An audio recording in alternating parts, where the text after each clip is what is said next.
Let's talk breathing, power breathing, that kung fu shit.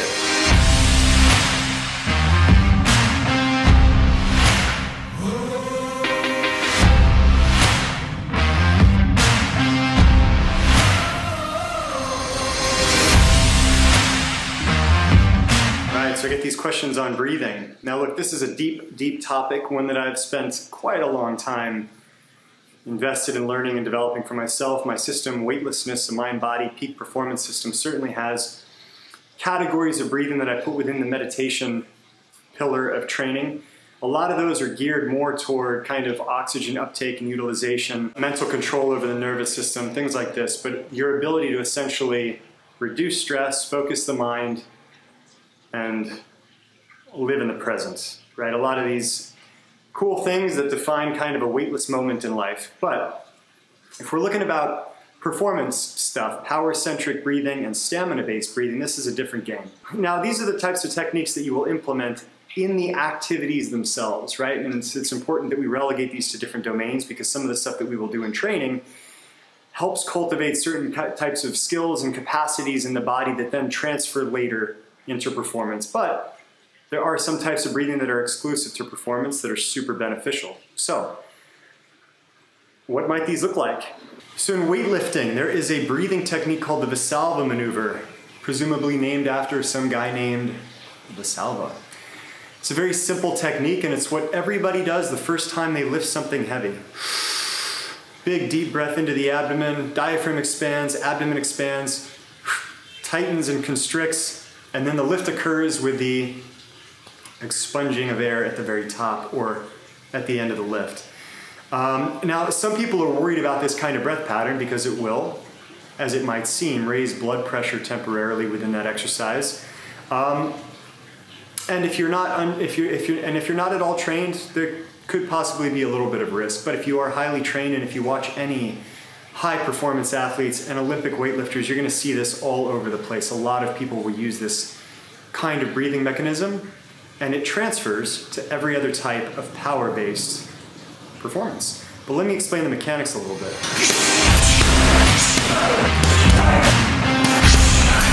So first, why might we hold our breath and pack air into the abdomen when we're performing something that we could consider a power-based exercise, a heavy lift, a strike in martial arts, strike in tennis, even maybe a hit in football? Now, some of these you might have noticed also have, in martial arts a shout, in tennis a shout, in football maybe a grunt, but there's also this exertion and expunging of air, but they don't happen at the same time. So what we're actually looking to do is pressurize the lower abdomen and stabilize the spine. Now, this may sound a little strange at first. I mean, look, the lungs only come down, not even to the bottom of the rib cage, and we've got the diaphragm that is a muscle that kind of draws down to allow space for the lungs to open up and fill with air. And then below that, we just got a whole bunch of organs and no place that can directly receive oxygen, right? But if we fill up the rib cage, if we draw down the diaphragm, and if we tense the lower abdomen, what happens is this spine that goes through the center of the body toward the back, the hips, the diaphragm, all this area starts to constrict and tighten.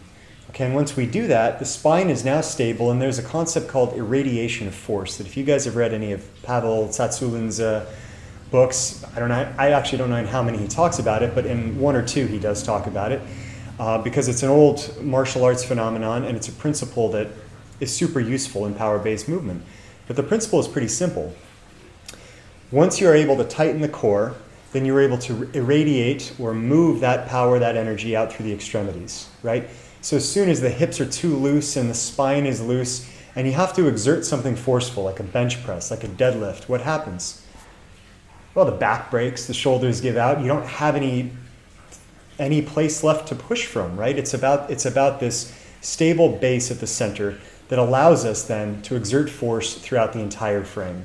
Now, why you might ask, if that's the case, why might a martial artist key hop, or why might a tennis player scream, and so on and so forth, right? Well, imagine this. You take a Coke can, you drop it on the floor, it starts to fizz on the inside, and what happens when you pop the cap, right? It fucking explodes. This is your body without breath. So the risk of the Valsalva maneuver, the risk of high stress breathing, breath constriction, breath holding when you're doing a heavy exercise, blood pressure rises the same way that pressure in a Coke can is going to rise, and if you don't let that air out, boom, something's got to give, right? So this can work in isolated movements like the deadlift, the bench press, when you're given all-out exertion for one rep. But if you're doing something that has complex force vectors, like we might say a cross punch in boxing, right? An elbow in a recent video that I've just done, things where we're adding rotational forces, not just one directional force, we start to compress, add pressure, and then if we start to rotate and mix that up a little bit, well, something's got to give. We're going to tear our insides up. Not so good. So the key hop, quite frankly, is a way of popping the top on the Coke can and letting out that little bit of air. Now, you'll hear me kind of tisk in some of my videos if I'm striking this kind of thing. It's a breathing technique I learned years ago in ITF Taekwondo, and the premise behind that is it's a way of controlling how much air is let out, somewhere in the order of 20 to 30% of what's in the abdomen, perhaps, or not the abdomen, but the lungs, so that you still maintain some pressure, but it also gives you that chance to release the valve. Other times you'll see an all-out key hop if it's a full-on energy strike, right? Everything you got going into that, and that forceful exertion of air does the same thing, but it serves two purposes. On the one hand, it's absolutely pressurizing the abdomen, helps with that irradiation of power and of force, but it also releases the gasket. So it's okay. It's okay to scream. When you see those grunters in the gym, you know, don't let them get carried away, but give them their space. They're training right.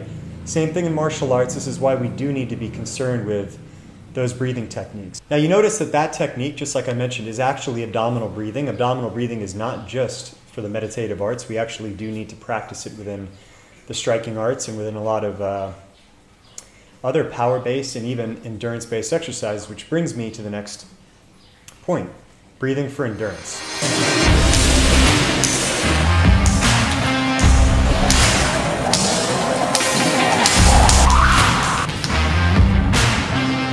There's a lot of theories and justifications for why human beings are probably nasal breathers based on the structure of our nose and our jawline and a few different things. But there's a very simple reason why we should try to activate nasal breathing almost always unless we are doing a power-based strike. And it lasts for maybe only a second, right? And the reason is simple. When you need to sustain energy, you're breathing in. Now the body does a good job of regulating how much oxygen is in the blood. But it doesn't always do a great job of how much it releases for usage within muscle cells to produce ATP energy ongoing. So while a lot of people focus on the oxygen uptake, you got to keep breathing to get that air in, it actually doesn't make as much of a difference as people assume it does, that big, deep breathing. What does make a difference is the packing in and not allowing as much carbon dioxide to leave the body. Because something interesting happens. When carbon dioxide starts to build up in the body, what happens to oxygen? Well, it's a sign for your body, and in particular your hemoglobin, to release oxygen into the muscles to perform work, to create energy, ATP, and perform work. It sounds a little counterintuitive, right? But this is actually the case. So when you're doing endurance-based running, even if you're doing something that is somewhere in the middle, strength, endurance, and so on, the more that you can breathe from the nose, the more you'll be able to reduce hyperventilation, excreting all that carbon dioxide, and if that gets to build up a little bit, something magical happens. You actually start to be able to access and utilize that oxygen that is stored in the blood. And that is the source of endurance training, endurance performance. So I'm going to cover an analysis of Conor McGregor's breathing patterns as stated by Patrick McCowan, a breathing expert, in another video, which is a great topic unto itself. But suffice it to say, Conor McGregor has a problem with gassing out, as do many people that are trying to balance power-based, and he's a power fighter, with staying the course in performance, right?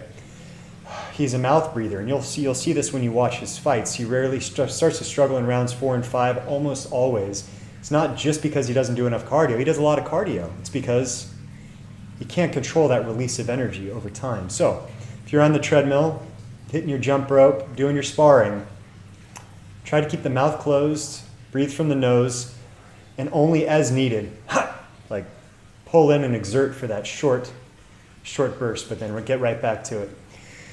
So, a little bit of fun on power and endurance-based breathing. Guys, if this was at all interesting for you, please let me know in the comments. If you'd like more topics along this stuff underlying performance in general, please let me know what you're interested in, what you're after. Looking at a lot of topics on this end myself, and it's fun stuff to try to communicate. So please like, subscribe, send it to your grandma. She would love this shit. And until the next time, be weightless.